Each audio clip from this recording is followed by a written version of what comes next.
There's nothing more powerful than an addict's story.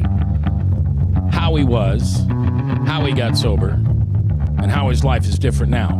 Dennis McCauley's in the house. It's next live on The View from a Pew. Let's get it started. Let's get it started in here. Let's get it started in here.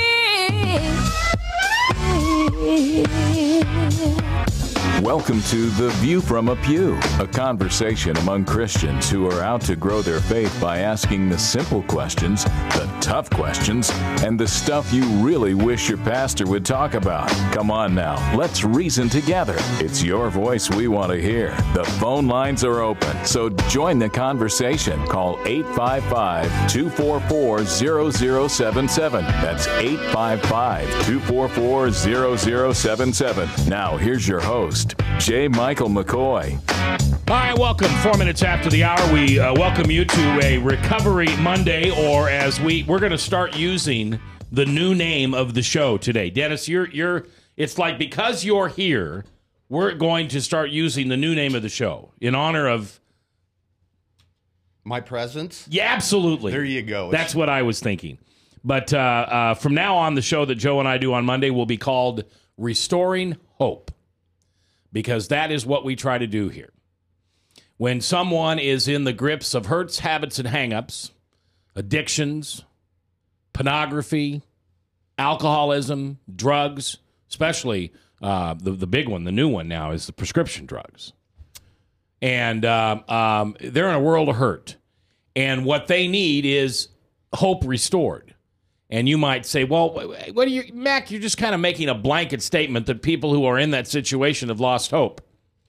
I'd say that's a correct statement, wouldn't you? Pretty correct. Yeah, most people who are in that state when addiction has taken over, they have no hope. No, there's not many times in life where you're going to have less hope than that. I mean, that's when just as a human being by nature, you feel the most unable to do anything about your circumstances of anything that I can think of. Yeah. So. The saying in 12-step meetings is sick and tired of being sick and tired. And problem is they don't know what to do about that. That's right.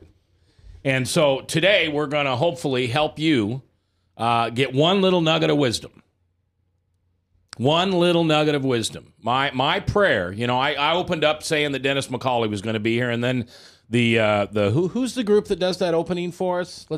Yeah, you do. Who?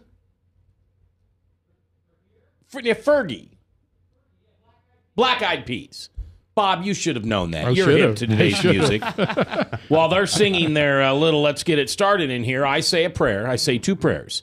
God, your words through me, and let us reach at least one person with one thing today that they needed to hear. And maybe that person is you. Now, you say, well, I don't have an addiction problem, Mac. You're the drunk. I don't look at pornography. That's not my deal. I know. And that's great. You haven't been afflicted with the disease or with something that the accuser absolutely has grabbed a hold of you and just beats you to death with it, and somehow you enjoy it. It's the way it works. But it might be your sibling. It might be your neighbor. It might be your mother, your father, your brother, your wife, your kid. Most importantly, it may be someone you haven't met yet. God may send someone alongside of you in the most peculiar of situations, at work, at a grocery store. And something you hear today may be exactly what they needed to hear. And that's why we do this show called Restoring Hope. Joe Meitz is with us from St. Gregory's, and we are so blessed to have Joe on. Joe is, and I'm not trying to embarrass you, but you know your stuff. I mean, this is what you do for a living. You're passionate about it. A phone call could come in right now, and I don't want to over-dramatize this, but a phone call could come in right now, and you'd be on a plane in 3 hours, hired by some family or some business or somebody who needs to have an intervention done on somebody. Used to be. Now I'll have somebody else on a plane on their way in 3 hours. Oh, so now you have people working for you. That's right. That do that. But you do it too sometimes. No, not anymore. Really? I hung that up 3-4 years ago. Yeah? Okay. Yeah. And I always like to ask this. Is it anything like the show? The TV show, Intervention? Not really. Every once in a while it can be, but those are pretty well cherry picked. They've usually done dozens and dozens of them until they've got one that they want to put on TV. And realistically, in my opinion, a good one shouldn't be like what you're seeing on TV. There's just so much better practicalities of engaging in intervention than the model that they typically use a lot of times. I'm just not a big fan of it. But if it is like that, then you probably could have had it done cheaper and better somewhere else. Yeah. What's an intervention really like? An intervention is a lot more about the family. Okay. It's really a process of training a family unit to change the paradigm of their relationships with someone who's really struggling. It's what does it look like to really engage this entire scenario in a different way, in a way that's really going to produce some better outcomes and better results. There's a fascinating article today. There's a website called thefix.com. And there was a book written. Thefix.com. Yeah, thefix.com. Okay. It's they've got a lot of really good writers on recovery. They do a lot of treatment stuff. But there was a book published several years ago, Beautiful Boy. It was about a father watching his son's battle with addiction and what he was just not able to do. And there was a lot of good things to be learned from an article that was on there today that his son actually wrote, talking about what is it like to be a drug addict and sitting there reading your dad's memoir about you. And one thing that he really spoke highly of was throughout this, it wasn't as though there was just no communication, and it wasn't as though his dad just went off and wrote this book and his son found out about it because, they'd come to tough love and they weren't speaking anymore. What it really was that was the first time that it was real truth about the damage that he was doing to the lives of his father and his friends and the rest of the family. And there's just so much. He's clean and truth. sober now. He's clean and sober now. Okay. But there's so much better communication that can happen than what you usually will see in that family dynamic. And that's really what an intervention is how do we change the communication with everyone to get us to a better outcome at the end. So the myth or the misunderstanding that this is just about the addict is just absolutely wrong. It's absolutely wrong. Okay. Joe Meitz is here from St. Gregory's. St. Gregory's is a phenomenal facility. They have a male facility and a female facility, and they are like campuses. I've been to each one of them, and they are the best care that you can seek for that person in your life that is going through hurts, habits, and hang-ups. They not only work on you, and you jump in if I say this wrong, but they work on you biologically as well as psychologically. And they get to the root of why it is you have this addiction and how you can overcome it. It may be, now you guys don't agree with the disease part, right? Nope. We just approach it from an entirely different perspective. In fact, we really don't focus on addiction much at all. What we're really doing is let's take a look at the biological implications of abusing substances and helping your body to repair any damage and so forth. But it really comes down to let's take a look at your whole life and make that the issue. And that's really what we're focusing on. It's not so much about addiction. It's about your life. Yeah. And we want to get through all of that more importantly. Bob Montserrat, the cat in the hat, watching the chat is here. If you go to webcast1live.com or theviewfromapew.com, you'll see a TV player, a television. And you can see us as well as auditorily hear us. Now, there's nothing fancy to see. We don't dress up fancy. I think Joe's the only one that puts on makeup. We don't dress fancy for you. It's not a fancy television setup, but we just do the visual so you can see who we are and the transparency of it. But one of the advantages of doing that through webcast1live.com is you can join in on the chat. And Bob Montserrat, the cat in the hat, watches the chat. And one of the nice things about having Bob here on Mondays for Restoring Hope is you are a forensic scientist with the state, and your specialty is alcohol. Well, that's correct. Yes, maybe I didn't say that right. Your specialty is I don't drink it, right? But I analyze it in bloods, urines. I testify in court on vehicular homicide cases and drunk driving cases, and so I tend to be an expert in effects of alcohol and what alcohol is and so forth. Now, do you ever drink alcohol? For the most part, no. Most part, no. Sometimes wine. Does your job influence that? Do you think that you drink very little because you've seen the effects of it on humans? Well, not entirely, because my father was an alcoholic, and his brothers were alcoholics. So that was a big influence on me. I didn't want to live a life like that. Now, I would say from the circles that I come from that he's genetically disposed. Would that be the right term? Genetically disposed to have alcoholism. But you would say... I would say that he's got a likely genetic affinity toward alcohol that may be higher than someone else's. Okay. It's basically how alcohol is going to interact with you physically. But as far as does that make you tip your elbow up with a bottle in your hand? No, it doesn't. Yeah. Yeah, because I was raised in a family where alcohol was prevalent, and I had access to my parents' liquor cabinet. I can remember tasting slow gin for the first time, and terrible stuff. And I never liked the taste of beer. And so my friends made fun of me in high school and college because I was a teetotaler. And then when I was 35, I thought, well, I'm going to start drinking. I kind of like having fun. And so that's where I lean. That's where I relate to you. Well, I mean, basically, what I'm saying is, and a lot of times people get into the philosophical argument of it, and that I just don't think it needs to go that far. Essentially, alcohol is going to affect me differently than it affects you. That's our DNA, that's our metabolism. Some people have a higher affinity to react to that alcohol and respond to it and become dependent on it faster. Or it may release off more of those, I call them your natural feel-good chemicals, for me than it may for you. And that's really what we're talking about. What do you mean by philosophical aspect? I mean, what do you mean by that? Well, that's really the big debate about whether or not addiction, alcohol, a drug addiction, whatever, is a disease. Oh, okay. You can go as far down as you want, but what you really end up talking about sooner or later is a philosophical issue. Whereas I've really kind of found a more pragmatic and realistic approach is to say, well, what's the problem? Let's handle that and move on, as opposed to debating, because, honestly, I've found recovery. Mac, you've found recovery. We've both come to recovery from different understandings about what it is that we recovered from. But if you consider it a disease, then that means a lot of times there's nothing you can do about it. It just came upon you and you're a victim. Yeah. That's where I'm going to really throw up the flag and get into the debate. Well, but for the most part, that's a lot of times what people don't end up really talking about, and that's why it becomes so much more of a divisive issue than it usually needs to be.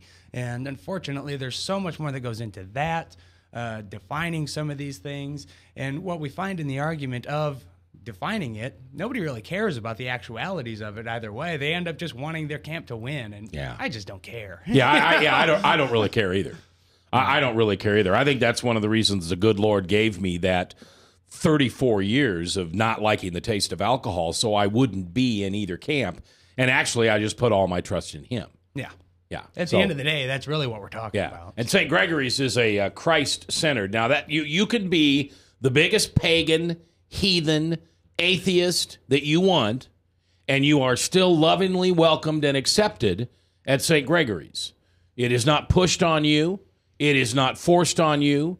It is not a part of the program that will enable you to get over your hurts, habits, and hang-ups. But somewhere in the middle, you may find a relationship with what is commonly known in the recovery world as a higher power. All right, when we come back, Dennis McCauley, who's a buddy of mine from my church and is very involved in Rick Warren's ministry of Celebrate Recovery, which we have at our church, is going to share with us a little bit of his story, because I believe that in these testimonies, in these stories, this is the fabric of our lives that God wants us to weave together. I believe that something Dennis is going to say today is directly supposed to impact you. And if not you, someone else who's listening. Something Dennis has in his story that God gave him, and Dennis may not even know what it is, but you will when you hear it. And it'll make a difference in your life or the life of someone who God wants to bring alongside someone who's in recovery so they too can heal, surrender, and restore hope in their lives. I'm J. Michael McCoy. If I haven't told you lately, thanks for listening. I love this job, and I couldn't do it without you. Right here on webcast1live.com on the Monday edition of RestoringHope.com.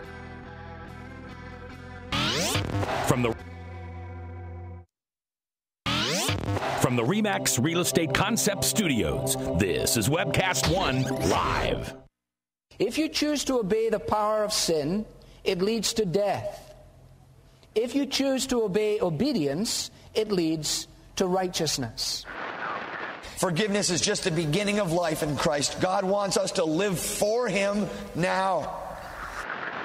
And because of Jesus Christ, the gospel was preached, and you and I are blessed today because of Abraham. Did you know that? We're blessed. Experience Truth, 99.3 FM. Drug and alcohol addiction slowly steals a person's identity, tearing away pieces of their life little by little until one day it seems like the hope of a happy future is gone and there's no chance of getting it back. Here at St. Gregory Retreat Centers, we can assure you that there is hope. Our unique approach to recovery begins with the understanding that the dysfunction and damage caused by addiction can be overcome, not just dealt with. Don't let another day go by. Call St. Gregory today.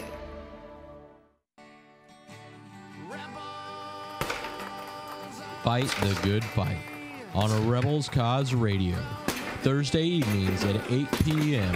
Central Standard Time on a rebelscause.com.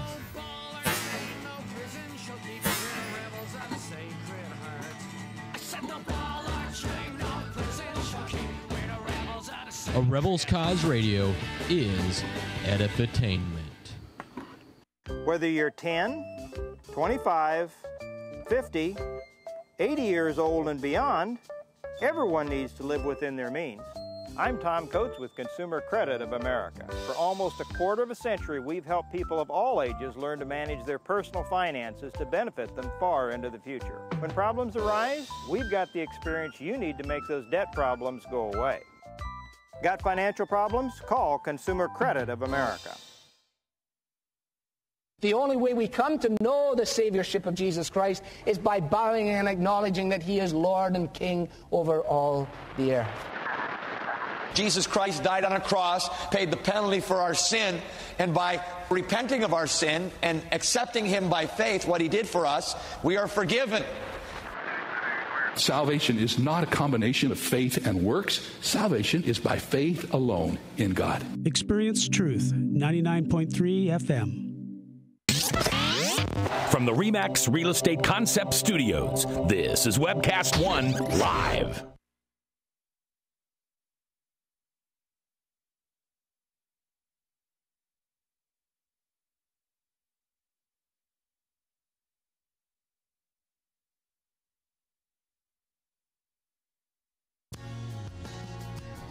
We've got questions. You've got the answer. Join the conversation. It's your voice we want to hear. So call 855-244-0077. Now, here's J. Michael McCoy.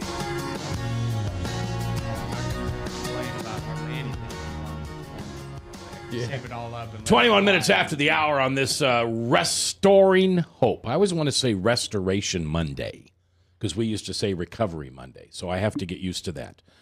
We are, on Mondays, we always do the show called Recovery Monday. And Joe and I and Dr. Mike Hartwig and some other folks later on this year will be starting a national show called Restoring Hope. And it will follow, it won't completely follow the model of Rick Warren's Celebrate Recovery, but it's very much like that. Dr. Michael Hartwig is a marriage doctor, counselor, and he has his PhD, and he's the relationship part. And then I'm the addiction and crazy person part, and Joe is the expert. And so, how often are you going to be on with us? Once a week? Maybe more? I don't know. How come everybody keeps thinking that I plan farther than 2 or 3 days in advance? Okay, I know that's not fair. And so that's what we're doing here, and we appreciate the folks at the Truth Network and 99.3 for allowing us to do this show every Monday. I know it's different than some of the preachers and teachers and pastors and authors and poets and those folks that you hear on this station. It's just filled with great people. But this is a ministry that's very, this is going to sound real hokey, but it's near and dear to my heart. It was 1,000 days ago last Saturday. Yeah, you've heard the term 1 day at a time? Well, I took it literally. My anniversary date, when you're in a 12-step program, every month that you're into the program, you get what's called a chip. And it identifies that you've been here 24 hours, 1 month, 2 months, and that goes all the way to 12 months, and then you go to years. Well, there would be months that would go by that I would forget to get my chip because it wasn't a significant number in counting, such as 50 or 100. And last Saturday, I hit 1,000, and you should have been there, Joe. My granddaughter and I filled a glass jar with 1,000 peanut M&Ms. And I took it to my Saturday meeting and passed it around. And I said, this represents my life because inside of this wonderful chocolate grace that God gives us is me, the nut. And so we had a lot of fun. Dennis, you were there at that meeting. I got a chance to partake in some of those. That's right. We had a good time. So, and thanks to Sydney for helping me count those babies out. Tell you what, until you've counted out 1,000 peanut M&Ms with an 8-year-old, you have no idea. We had 10 glasses, and we had to put 100 in each glass. Anyway, we had a good time. All right, Joe Mikes is here from St. Gregory's. Just Google St. Gregory's? That's the easiest way. Okay. And Bob Montserrat is here, the cat in the hat, watching the chat if you want to join in on the chat. And my guest today is Dennis McCauley, and Dennis is a buddy of mine from Celebrate Recovery.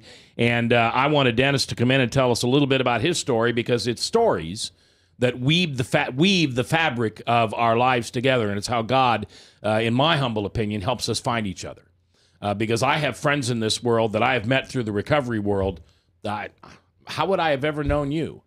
You're into music, and I'm really not. You're like motorcycles, and they scare the heck out of me. You're in construction, and I don't hang around construction sites. No, we're all coming together for one purpose, to get better together, and we get better in groups. Yeah. You know, you can't do it by yourself. You got to do it with others. Yeah. And in some of the literature we read, it talks about we're different people that necessarily wouldn't mingle in regular life. You know, we probably wouldn't have drank together. But here we are sitting in a recovery group together looking to get better. And you were talking about stories. You're absolutely right, Mac. Your story is the most important part, or at least for me. It's the amazing grace of God. Yeah. And that's my take on it. You know, I'm always coming at this from a spiritual, or more recently, I was 3 years sober. Well, speaking of, okay, if I may take a step backwards, I celebrated, by the grace of God, 7 years of sobriety yesterday. Good job. It was Congratulations. my 7-year birthday. And 7 years ago, I was sitting at Lutheran Hospital here in Des Moines watching the Super Bowl in a detox room. Oh, my God. Drinking root beer, and absolutely, as opposed to regular beer, which was my drink, but and absolutely convinced that my world was over. Yeah. You know, I was going to die. My motto used to be, and not to be gross or anything, but I was going to die fat, drunk, and happy, and not skinny, sober, and miserable. Not that skinny or size has anything to do with it, but I was absolutely convinced in a detox room that my perception of fun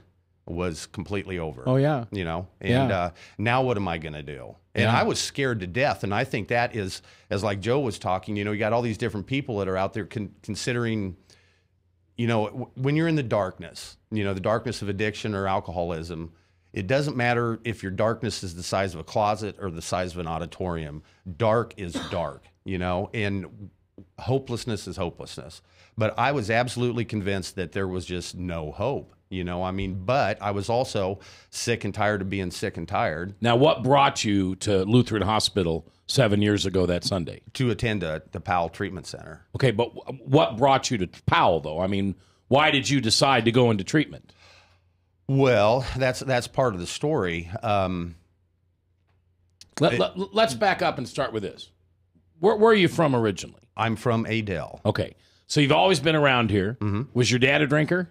Yeah. Mom? Yeah. No?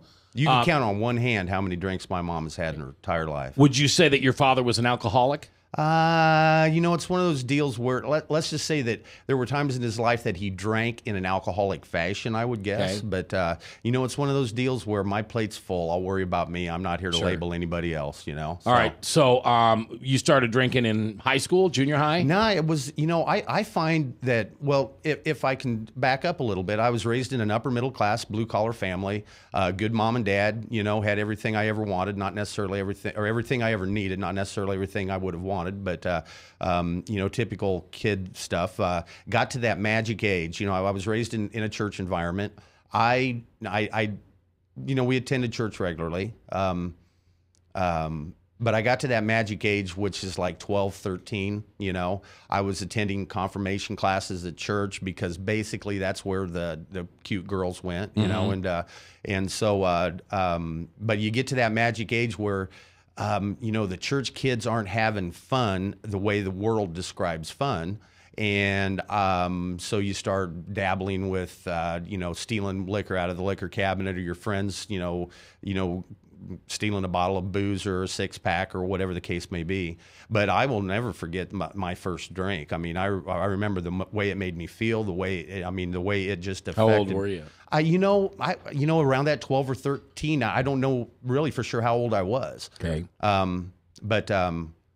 But then I don't know. I mean, I don't want to get too over dramatic, but it's like that's when you start your walk down the path of, you're gonna I'm into the church deal. I mean, I'm on my walk with God right now, and I'm just blessed beyond measure. But I was following the ways of the world, man. And this world will get us any way it can. I mean, it's on the cover of magazines, it's on television, we're just bombarded with it, And I took off I was a follower, never a leader. Whatever everybody else was doing, I was all about it. But I always drank more than everybody else. I didn't crash things and tear stuff up, life of the party, or so I thought. I was the guy as we got later in high school that, you wanted to throw a party or something like that. I played in a little basement band. I'm a drummer. I was the guy you called if you wanted to get a party lined up, because I could get anything you needed, and knew the connections and this and that. But now, what about by the time you're out of high school? Is there any drugs involved? Oh, Smoking yeah, little doobie? Yeah, dabbling in all kinds of drugs. And I'm a go fast guy. And as far as drugs, I was all about cocaine, speed, stuff like that. I never got the concept of wanting to slow down. I was always wanting to go faster. It seemed like that was my deal. Yeah, I always said that I couldn't have one drink, but I could start at about 9. Dennis McCauley is our guest today. He is here to tell his story because his story might be about you. I don't mean that offensively. Don't take offense by it. But there's always something in everybody's story that you can relate to. Maybe it's something that you've kicked. Maybe it's something that isn't an issue. Maybe it's a hurt you have inside. It is our secrets that make us sick. And as I have learned, every single sin begins with a lie. You can go all the way back to Eve. Every single sin begins with a lie. And the lie is, I can handle alcohol. I can handle drugs. I'm a better person when I'm drunk. I'm happier. I'm sexier. I'm better with other people. I'm more relaxed around other people. I'm just better because that's the way God made me, better with alcohol. Well, Joe, I don't think there's anybody that's ever gone through St. Gregory's that was ever convinced that they were better with alcohol or drugs. But they probably came in with that story, didn't they? Pretty much. Yeah, that's what addiction is that's your normal. That's your most optimum known functionality. But it's all denial. It's what you know to be true at the time. I mean, is anybody, pipe in here, is anybody really sexier when they're drunk?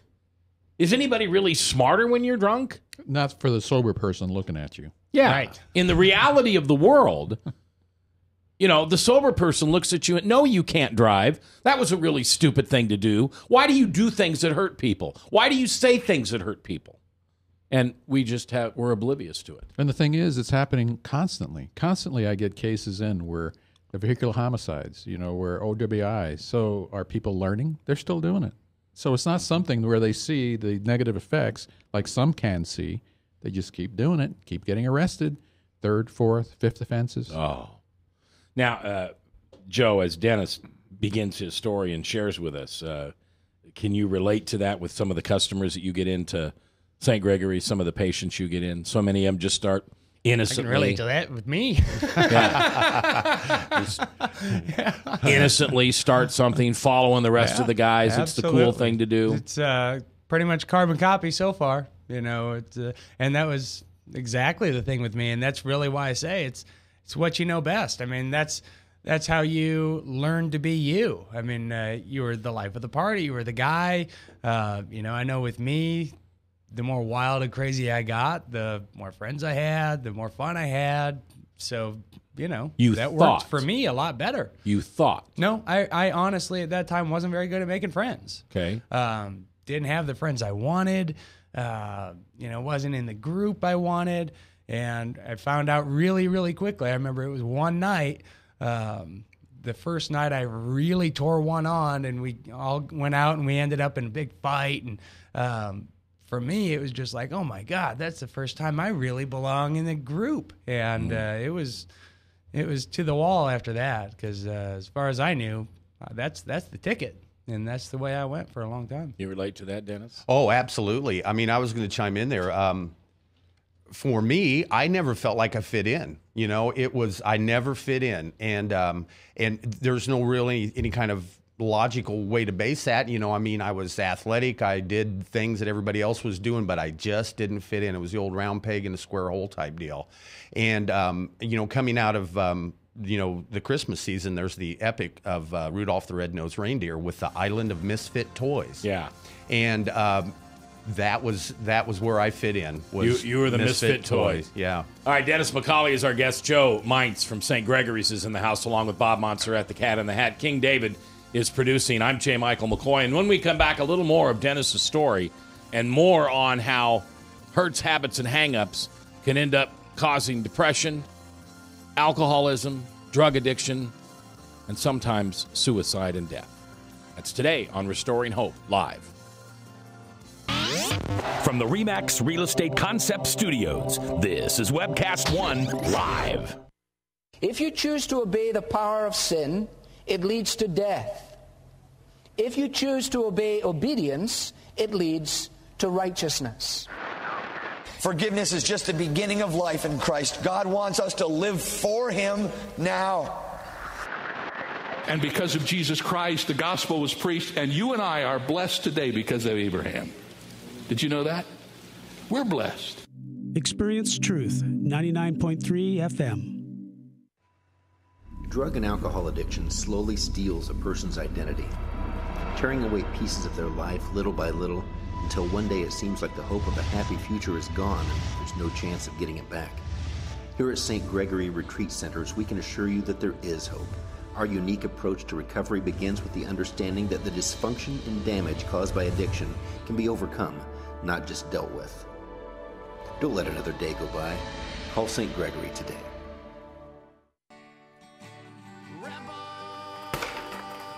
Fight the good fight on a Rebels Cause Radio. Thursday evenings at 8 p.m. Central Standard Time on a rebelscause.com.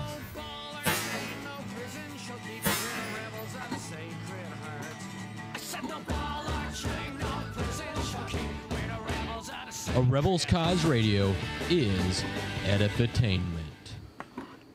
Whether you're 10, 25, 50, 80 years old and beyond, everyone needs to live within their means. I'm Tom Coates with Consumer Credit of America. For almost a quarter of a century, we've helped people of all ages learn to manage their personal finances to benefit them far into the future. When problems arise, we've got the experience you need to make those debt problems go away. Got financial problems? Call Consumer Credit of America. The only way we come to know the Saviorship of Jesus Christ is by bowing and acknowledging that He is Lord and King over all the earth. Jesus Christ died on a cross, paid the penalty for our sin, and by repenting of our sin and accepting him by faith, what he did for us, we are forgiven. Salvation is not a combination of faith and works. Salvation is by faith alone in God. Experience Truth, 99.3 FM. From the RE/MAX Real Estate Concept Studios, this is Webcast One Live.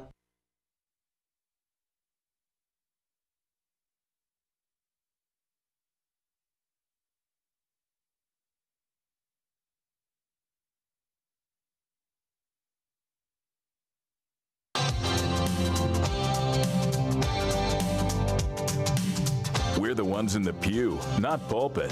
Come on now, let's reason together. The phone lines are open, so call 855-244-0077. Now, here's J. Michael McCoy. 22 before the top, Salem Radio Network News, and then Michael Mudloff with True Blue. For those of you that were wondering, Friday we talked about how Father Tattoo was supposed to come in and paint the studio over the weekend. He did an exceptional job.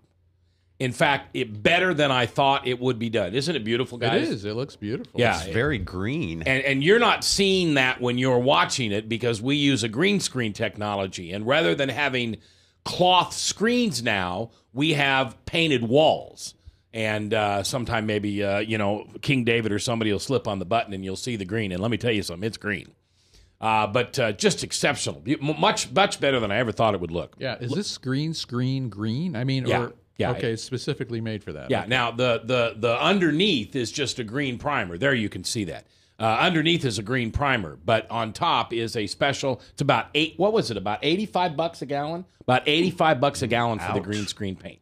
Wow. And you can fake it and you can get green paint, but it doesn't work as good. So anyway, we're glad to have that on there. All right. Remember this week. Do you know what this Wednesday is, Mr. Mines? Are we talking Testify? We're talking Testify. You're going to be there? Well, that's 48 hours in advance. It's quite a ways, man. Okay. Remember, Wednesday is KTIA's Testify. It's at Incredible Pizza. You can get there anytime after 11. The program starts at noon and ends at 12:59. We're going to get prayer requests, and we're going to pray for your needs. Then we have David Householder. No, I didn't mispronounce. It's Preacher Boy's big brother, big liberal brother. David is a great guy. I've known him a little bit. I guess I've known him just a little less than I've known Mike, because Mike introduced me to him. He's a broadcaster. He is an author, and he is a pastor of a church in Huntington Beach, California. And he's also a surfer. He's a surfer kid. And anyway, he's written a book called The Blackberry Bush. And so he's going to be joining us at Testify on Skype. And then when we're done with David, Fritz Trost. And for those of you that have been around long enough, you know Fritz. His dad was the pastor at Faith Lutheran, right there on University across from Best Buy for years and years and years. Now Fritz and his wife run the Johnston Grimes Church for Hope and are doing a fantastic job. And this guy has an incredible testimony. Have you ever heard his testimony? I have not. He, just a little piece of it, he, as a lot of preachers' kids do, they rebel. But when he rebelled, he went to Alaska to work on a salmon fishing boat. And the stories he's got is just incredible. So he'll give his live testimony, and that's tomorrow. Where? Incredible Pizza. Right. What time? Joe, are you even listening? 11:30? I can't be spouting off accurate details, because then you're going to expect me to truly be there. I do expect you to truly be there. Now, let me ask you a question. Incredible Pizza has way more than just pizza, right? Yeah, right. They have a full buffet. They have salad bar, and they have tons of kinds of pizza, and they have, they have meatloaf and vegetables and breads and desserts and all the pop you can. So if you're low carb, you can find low carb stuff. Yeah, and when my daughter Andrea comes, she orders a special pizza, which is gluten-free. She wants that. Cool. So let's Testify this Wednesday with KTIA, and we'll see you there. We got plenty of room for you. All right, Dennis McCauley is our guest today, along with Joe Mines from St. Gregory's Retreat Center. And remember, St. Gregory's has a retreat center for men and one for women. And they are on separate campuses, multiple miles apart, like 15 miles apart. So if you're a guy and the last thing you want to do is go through treatment with a woman around because you watch Dr. Drew on TV and you think it's all drama like that. It's not. It like really that. is. It really is what? Yeah, I got to tell you, the female house is way more drama than... Right, but there's not females and men mixed. There's not men and women mixed together. Right. All right. And likewise, if you're a woman and don't want to go through treatment with a man, you don't have to go through that. All right. And Dennis is kind of telling his story today because it's important that we hear each other's story because I think that's what weaves us together. So you get out of high school and you're not an alcoholic yet, or if you are, you're not acting like one, right? You're just drinking regular, smoking a little. Mac, I don't know when the magic moment was, but I tell you what, I drank hard and I drank a lot for years and years and years. You know, you hear it referred to a lot as a high functioning alcoholic, right? And I don't know, it was one of those deals where my motto was like kind of like a little bit of a rebel, like you're not the boss of me. Okay.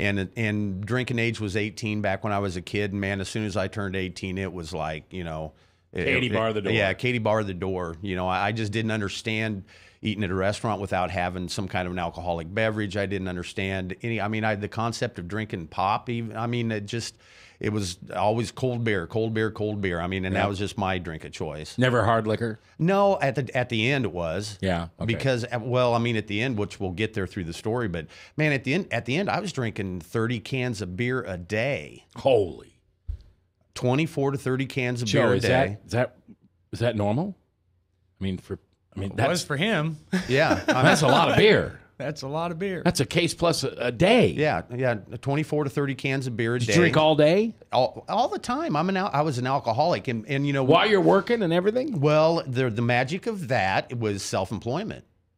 The boss would let the employee drink on the job, Sure. and I was the boss and the employee. Okay. And I had a business that was a very successful business for the first 8 years. In the last 2 years, it just kind of steadily went down because it interfered with my drinking. Any OWIs? Not a one. How about relationship challenges? Well, yes, of course. You know, for years and years and years, it was. You drink too much. You're drinking. You know, but I never hit my wife. I always put my paycheck in the bank. I went to work every day. I coached Little League Baseball. I was on committees at church. I was on the daycare board of directors. You know, I was plugged into the community Just say Dell. Yeah, in Adel. Okay. Yeah, and there's still people today that, you know, that say, gosh, I would have never known, you know, but I was kind of the last couple of years, it was just like just had a steady buzz going all the time. But I mean, there was a 1 year period of time where I could have got pulled over for drunk driving every single day. Never spent a night in jail, never got an OWI, you know. And ironically, one of the ways I've been led through my recovery process is with the Bridges of veiw program here in Des Moines, and it's basically, you know, men coming out of the Department of Corrections, and now, like we were talking earlier, I have absolutely nothing in common with you know, the Department of Corrections. Never spent a night in jail, but for one reason or another, that's where God's put me. Yeah. And you know it when you know it, you know, and that's exactly where I needed to be. It's just, I mean, it wasn't a big plan thing. It just kind of happened, and you know, you just know it when you know it. Are you still married to your first wife? No, actually. Do you think alcohol was the cause for the demise of that relationship? I'm sure it contributed greatly.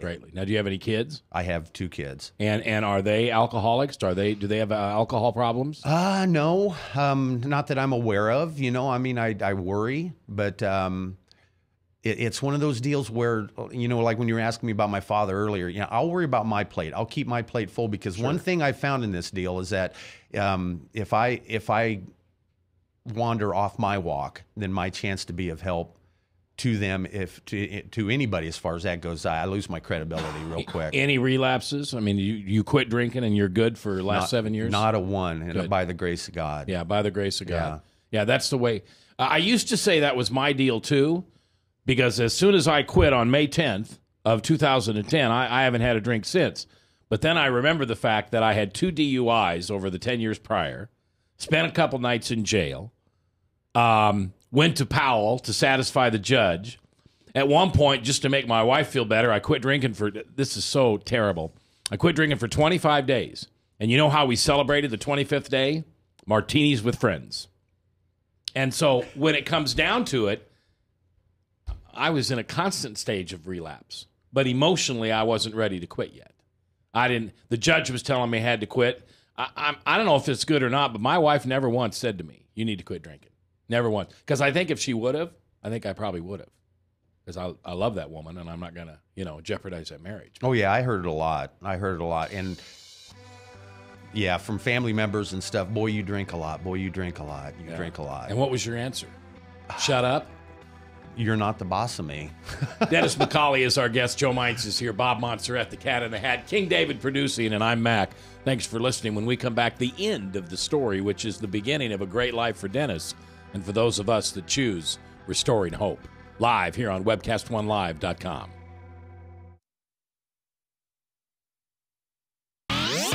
From the RE/MAX Real Estate Concept Studios, this is Webcast One Live. Drug and alcohol addiction slowly steals a person's identity, tearing away pieces of their life little by little until one day it seems like the hope of a happy future is gone and there's no chance of getting it back. Here at St. Gregory Retreat Centers, we can assure you that there is hope. Our unique approach to recovery begins with the understanding that the dysfunction and damage caused by addiction can be overcome, not just dealt with. Don't let another day go by. Call St. Gregory today. If you choose to obey the power of sin, it leads to death. If you choose to obey obedience, it leads to righteousness. Forgiveness is just the beginning of life in Christ. God wants us to live for Him now. And because of Jesus Christ, the gospel was preached, and you and I are blessed today because of Abraham. Did you know that? We're blessed. Experience Truth, 99.3 FM. If Tom Coates from Consumer Credit of America was your personal webmaster, Tom would filter out all bad debt emails. If Tom was your mailman, you'd never get any debt reduction junk mail. If Tom Coates was a lineman, he'd block any phone calls offering to reduce your credit card debt. Hi, I'm Tom Coates with Consumer Credit of America, and we're still your best choice for credit counseling. We're local, we're accountable, and we can do more. You make the call when the time's right for you. When it comes to competition, there really is none for Consumer Credit of America. From the RE/MAX Real Estate Concept Studios, this is Webcast One Live. From the RE/MAX Real Estate Concept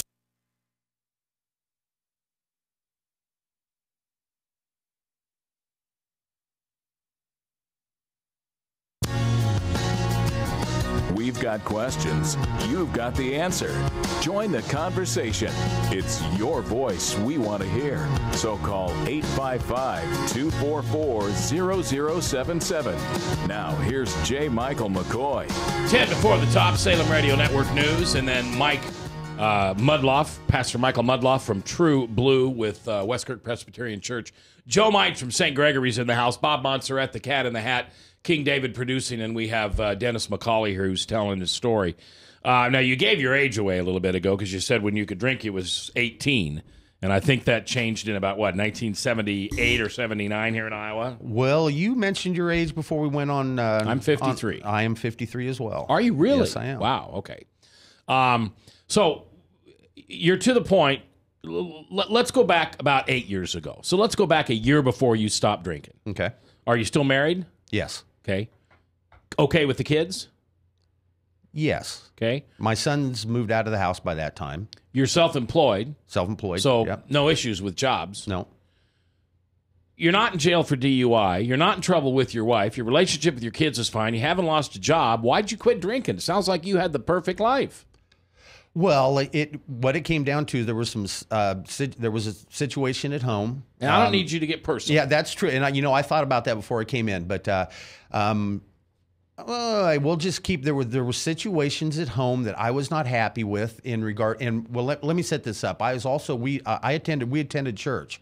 Like I'd mentioned, I was a deacon. I served communion. I was on committees at church. I can continue to attend church services and this and that. But I was the absolute biggest hypocrite in the world. I would sit and wag my bony finger and talk down to my family and my kids and point out all their inadequacies. And I think looking back on it through the recovery process, I was so so unhappy with myself that it was easy to, one finger out is 3 finger pointing at That's me, right.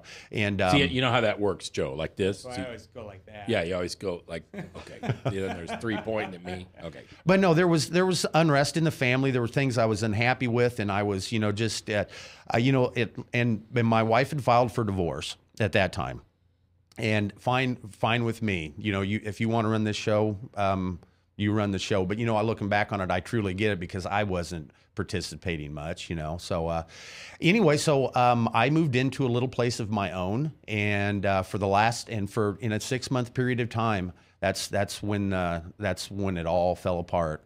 And that's when I was really in a full, almost rebellious mode. You're not the boss of me. I was going to drink when I wanted, where I wanted, with whom I wanted, however much I wanted, and you are not the boss of me. And alcohol ran your life. Yeah, absolutely. Right. I mean, and I would drink to pass out at night. I would drink in the middle of the night when I would wake up. I would drink in the morning when I would wake up to get rid of the shakes. And a lot of the alcoholic story is I'd have to make sure that I had enough beer, because I was a beer drinker, in the house that night, because you had to have enough to at least get you back up to a operating level to where then you could go back out into the world and buy more. I mean, I carried a cooler with me everywhere I went. I mean, I went to family functions. I mean, it was just standard procedure. But during that 6-month period of time, I'm getting sick and tired of being sick and tired. And it'd come to the point where I would drink myself to pass out at night, and I would cry out to a God that I knew, but I'd long walked away from, to please end this for me. I did not want to wake up the next day. You wanted death. Yes. But you didn't want sobriety. You wanted death. I was too chicken to to go other measures, but I was praying to a God that I'd walked away from to please end this now, because I was totally, broke. How many times do you hear that? Quite a few. Because I hate to tell you, that's my story too. And mine. I want to go home. That's what I used to say. Bob, you used to hear me say it. You knew me when I was drinking. I want to go home. I'm ready to go home. I want off this rock. Mm-hmm. Wow. All right, go ahead. No, my life had become so miserable that dying was preferable to the way I was living, the life I was living. Absolutely. So as they say around 12-step meetings, my step 1, 2, 3 moment was I was kneeling in a puddle of pee, looking at myself in the mirror, wondering how in the world did I ever get to this point. And that's when I cried out to the God that I'd walked away from, and I said, you have got to do this, because I had tried to do a little I'd quit drinking for a day, and I was shaking so bad. And I was talking to another buddy of mine that I knew that went through a treatment facility, and I was probably on the verge of seizures or something like that. I mean, it was a mess, man. And he said, don't do this at home. This is not for amateurs. If you've got booze, drink it. And get a hold of professionals. And so, and for an alcoholic, you got booze, drink it. I'm all in on that. Yeah, right. But anyway, to get to the end of the deal. So, I mean, I was in full surrender mode. And another an example I like to use is that I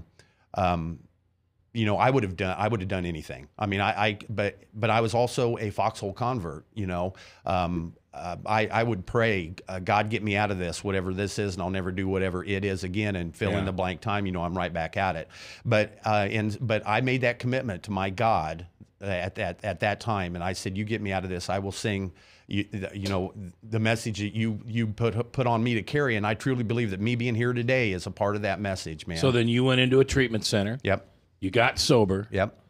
And you stayed sober for over 7 years ago. What'd you say? Yesterday. Yeah. That's amazing. That's awesome. God is good. What a great coinkydink that I asked you on Saturday to come here today. There's no coincidence in this I know. Stuff, coincidence is God's way of revealing himself. That's Machism 3. So, Joe, I want you to take it from here. What do people... I want to know the good things people face when they end up at St. Gregory's. Because we've just heard, God, I'm ready to surrender. I'm done. Take me home. I can't do this. How does St. Gregory's come in and lift somebody up then and restore the hope in their lives?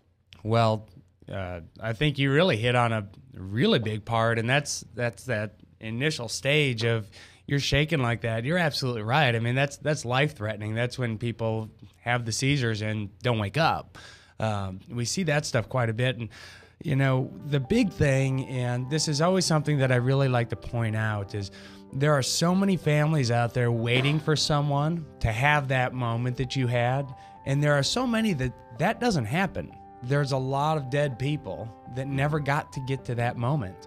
And so families are always saying, well, what do we do? There's nothing we can do, because you've got to hit that moment where you on your own surrender, and you on your own start proactively taking these steps towards recovery. And a lot of times that's just not the case. So that's really a big issue for us up front, is what does that first few days look like? And that's really, I've talked a few times about our IV therapies and all of those things. And the first most important thing for us to really do is to help somebody to start feeling better. Let them know that, you know what, we can deal with this. This is not the worst thing we've ever seen, I promise you. In fact, lots of us has been just as bad. Sure. Let's get you through this part and help you feel good. And then let's really take a look at where you're at. What does point B look like? And instead of, really tackling a lot of the really difficult issues right up front, we really want to cast that line out and say, what does the end of your life maybe want to look like? Let's start really thinking big here, and we'll work backwards from there. And then we begin to restore hope. That's where it's at. Dennis, thanks for being here. Look forward to having you back again. Bob, thanks. Joe Mines, King David. I'm J. Michael McCoy. Will you do one thing for me between now and tomorrow, please? Just one. Just one little thing. Pray.